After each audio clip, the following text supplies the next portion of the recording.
പീരുമേട് നിയമസഭാ തെരഞ്ഞെടുപ്പ് കേസിൽ വാഴൂർ സോമൻ MLAയ്ക്ക് ആശ്വാസം. തെരഞ്ഞെടുപ്പ് റദ്ദാക്കണമെന്ന ഹർജി ഹൈക്കോടതി തള്ളി. എതിർ സ്ഥാനാർത്ഥി സിറേഖ് തോമസ് സമർപ്പിച്ച ഹർജിയിലാണ് തള്ളിയത്. സത്യവാങ്മൂലത്തിൽ വസ്തുതകൾ മറച്ചുവെച്ചുവെന്നായിരുന്നു ഹർജിക്കാരന്റെ ആരോപണം. LDF സ്ഥാനാർത്ഥി വാഴൂർ സോമന്റെ 2021 പീരുമേട്ടിലെ വിജയം ചോദ്യം ചെയ്ത് UDF സ്ഥാനാർത്ഥിയായിരുന്ന സിറേഖ് തോമസ് ആണ് ഹർജി നൽകിയത്. വാഴൂർ സോമന്റെ സത്യവാങ്മൂലമായിരുന്നു തെരഞ്ഞെടുപ്പ് കേസിന് ആധാരം. വിവരങ്ങൾ പൂർണ്ണമല്ല, പല വിവരങ്ങളും മറച്ചുവെച്ചു, ചില ഭാഗങ്ങൾ മനഃപൂർവ്വം ഒഴിവാക്കി എന്നിവയായിരുന്നു ആക്ഷേപം.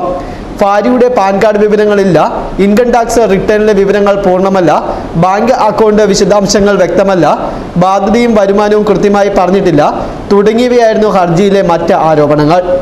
വെയർഹൌസിംഗ് ചെയർമാൻ പദവി വഹിച്ചുകൊണ്ട് MLA ആയത് ഇരട്ട പദവി നിയമനത്തിന്റെ ലംഘനമാണെന്നും ആരോപിച്ചിരുന്നു. എന്നാൽ വിവരങ്ങൾ മറച്ചുവെച്ചിട്ടില്ലെന്നും വരണാധികാരിയുടെ അറിവോടും സമ്മതത്തോടും കൂടി പൂർണ്ണ വിവരങ്ങൾ പിന്നീട് സമർപ്പിക്കുകയുണ്ടായെന്നും വാഴൂർ സോമൻ നിലപാട് അറിയിച്ചു. സത്യവാങ്മൂലത്തിനെതിരെ നിസ്സാര പിഴവുകളുടെ പേരിൽ പത്രിക തള്ളരുതെന്ന ഇലക്ഷൻ കമ്മീഷന്റെ മുൻ നിർദ്ദേശവും കോടതിയെ ധരിപ്പിച്ചു. ഈ കാര്യങ്ങൾ അംഗീകരിച്ചാണ് എതിർ സ്ഥാനാർത്ഥിയുടെ തെരഞ്ഞെടുപ്പ് ഹർജി തള്ളിയത്. വിധിയെ സുപ്രീം കോടതിയിൽ ചോദ്യം ചെയ്യുമെന്ന് സിറേഖ് തോമസ് പറഞ്ഞു. അന്നത്തെ ചീഫ് ജസ്റ്റിസ് ആയിരുന്ന സദാശിവം അടങ്ങിയ 3-അംഗ ബെഞ്ചാണ് ആ വിധി പ്രസ്താവിച്ചത്. അതിനകത്ത് വളരെ പ്രത്യേകമായി എടുത്തു പറഞ്ഞിട്ടുണ്ട്, നോമിനേഷനോടൊപ്പം ഫയൽ ചെയ്യുന്ന അഫിഡവിറ്റിൽ എല്ലാ കോളങ്ങളും ഫില്ല് ചെയ്യണം, അത് ബ്ലാങ്കായി ഇടരുതെന്ന്.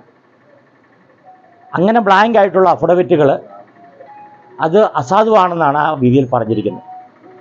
ഇപ്പം നോമിനേഷൻ സമയത്ത് വാഴൂർ സോമൻ നൽകിയ അഫിഡവിറ്റിൽ ഏതാണ്ട് 16ഓളം കോളം ബ്ലാങ്കായിട്ട് ഇട്ടിരിക്കുകയാണ്. അപ്പം അത് അതിൻ്റെ ചൂട് പിടിച്ചാണ് നമ്മൾ ഈ ഇലക്ഷൻ പെറ്റീഷൻ ഫയൽ ചെയ്തത്. അതോടൊപ്പം തന്നെ മറ്റ് പല വിധികളും ഇത് സംബന്ധിച്ച് വന്നിട്ടുണ്ട്. പക്ഷേ നമുക്കിപ്പം ജഡ്ജ്മെൻറ്റ് കണ്ടില്ല. ജഡ്ജ്മെൻറ്റ് വരുമ്പോഴെന്താണ് കോടതി അതിനകത്ത് ഒരു തീർപ്പെടുത്തുന്നത് നമുക്ക് മനസ്സിലാകുകയുള്ളൂ. തീർച്ചയായിട്ടും ജഡ്ജ്മെൻറ്റ് പഠിച്ചതിന് ശേഷം എൻ്റെ അഭിഭാഷകനോടും അതുപോലെ തന്നെ നിയമ വിദഗ്ധരുമായിട്ട് ചർച്ച ചെയ്ത് സുപ്രീം കോടതിയിൽ ഈ വിധിക്കെതിരെ അപ്പീൽ നൽകുന്നതിനെക്കുറിച്ച് ഞങ്ങൾ ആലോചിക്കുന്നു.